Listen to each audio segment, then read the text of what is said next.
good day guys sa ating lahat. So ang gawin natin sa ating video ngayon is maglalagay tayo ng float switch. Ang purpose nito guys is kung mabubusan lang tubig yung ating imbakan ng tubig is magkaka shut off yung ating pump. So pag magkaroon naman siya ng laman, ayan,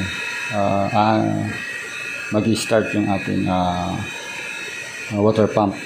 Yun ang purpose natin dito guys, ating pag-install ng ating float switch. So yun guys, samahan nyo ako para install natin, para makita nyo kung paano natin install step by step. Ayan, papakita ko sa inyo.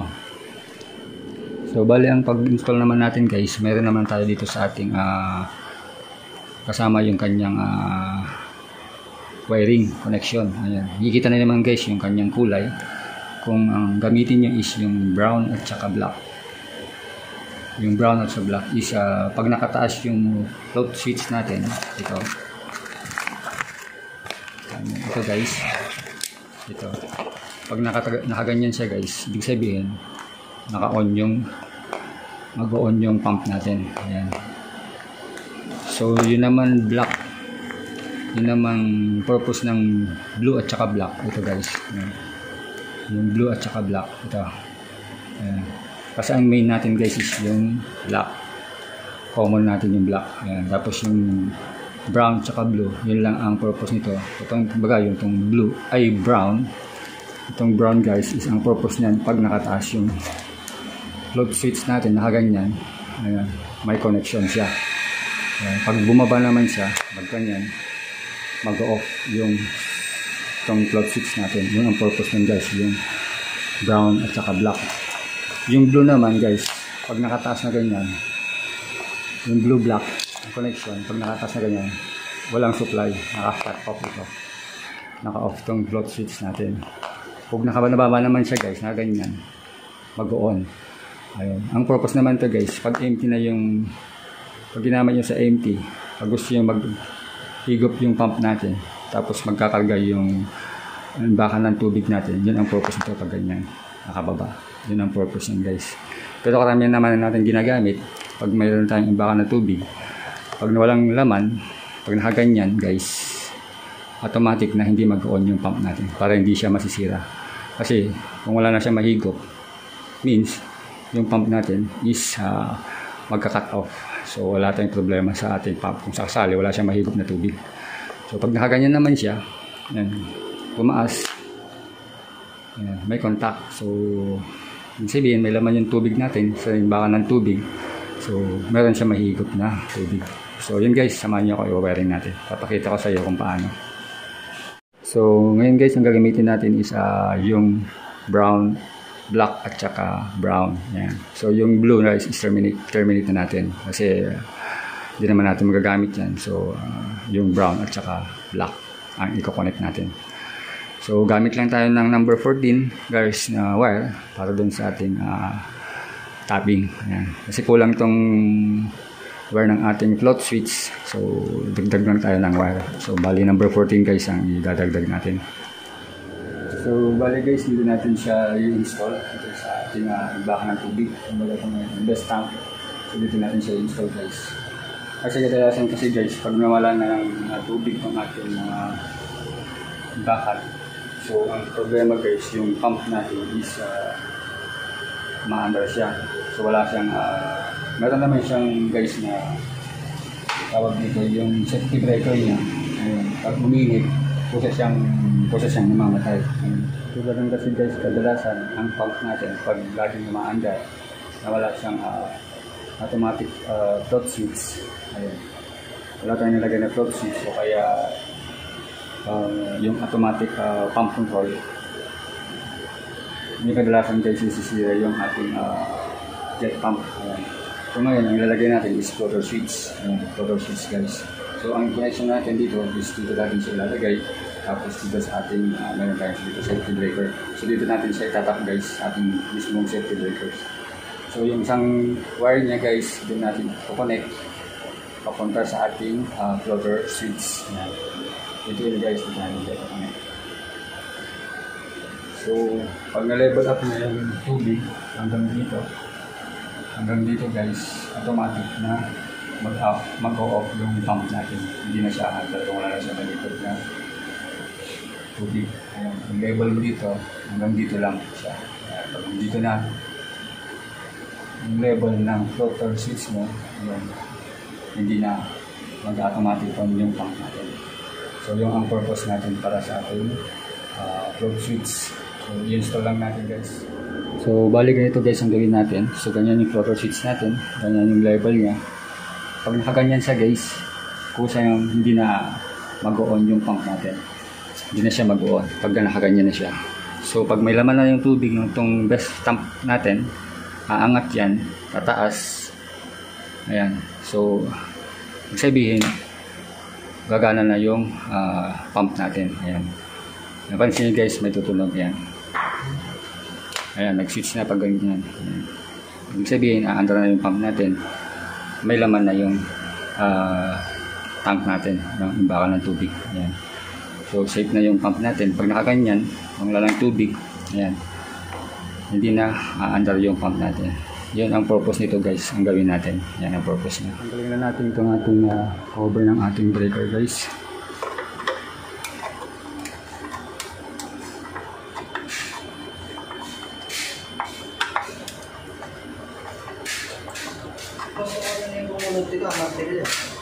So ito guys, buksan lang natin itong ating housing ng ating breaker.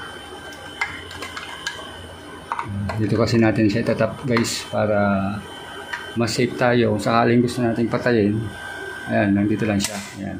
So safe yung float switch natin. Tapos safe pa yung pump natin. So dito natin siya kakabit. Kadalasan kasi guys, ang ginagawa, dito nila yung kinakabit. Ayan, dito sa ating pressure gauge. Ay sa pressure switch, kumbaga sa pressure switch binalagay. So ako naman, para safe tayo, dito na lang sa ating mismong main breaker. Ayan, kung nandito sa labas yung main breaker natin, dito natin kakabit. Pero pag hindi naman guys, pwede naman dito. Ayan, dito natin siya kakabit sa ating pressure switch.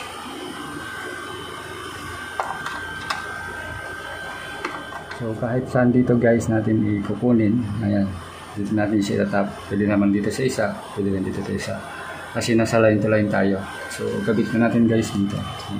Dito natin siya kakabit. So kuha lang tayo ng isa. Tapos isang terminal, dito natin siya lalagay. Tapos yung isa, dito natin siya kukonect. So tap lang natin guys.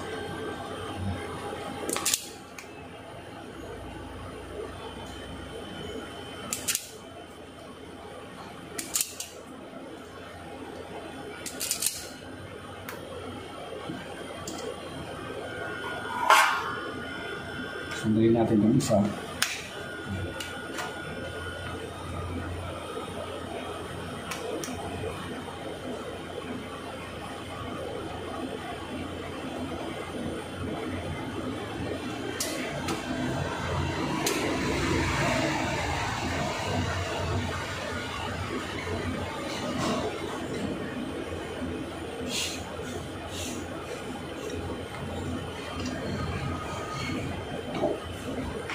So ito guys, tinanggal na natin ito. Ayan. So dito natin kakabit yung isang wire ng ating float switch ito. Tapos yung isa naman, doon natin kakabit. Ayan. Doon guys, yan. So tinanggal na ng isa, yung isa dito natin kakabit.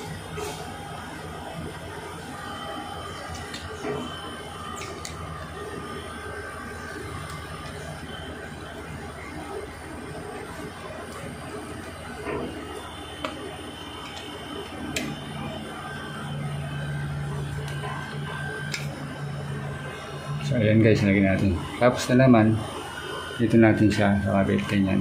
Ayan, ganyan siya guys. Ayan. A few moments later.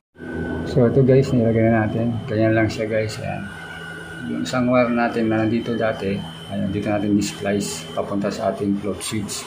Tapos yung isa naman guys, yan natin nilagay galing sa float switch. Ayan. So, ganyan lang kadali guys ang paglagay ng ating floater switch. Ayan. A few moments later. Malaman mo na rin kung gusto niya. So yan ang gauge natin guys. Yan. Tapos Pinas natin. Tumasa. Under yung pump natin. Pag bumaba. Mamatay. So maabot siya yung tubig. Ayan. Under na yung pump. So ganun ang gamit ko guys. Ating solar seeds. 1 hour later.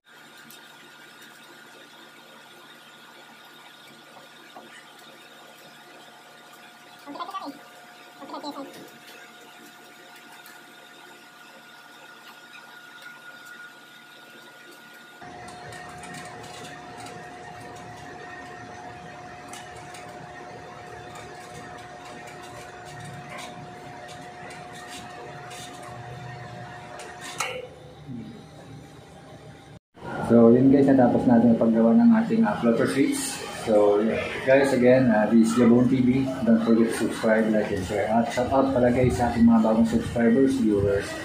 At guys, huwag kalimutan press ang ating notification bell para updated po tayo sa ating mga susunod na videos. At aking Facebook page guys, Jabon 74. So guys, again, good day po sa ating lahat. Babuy.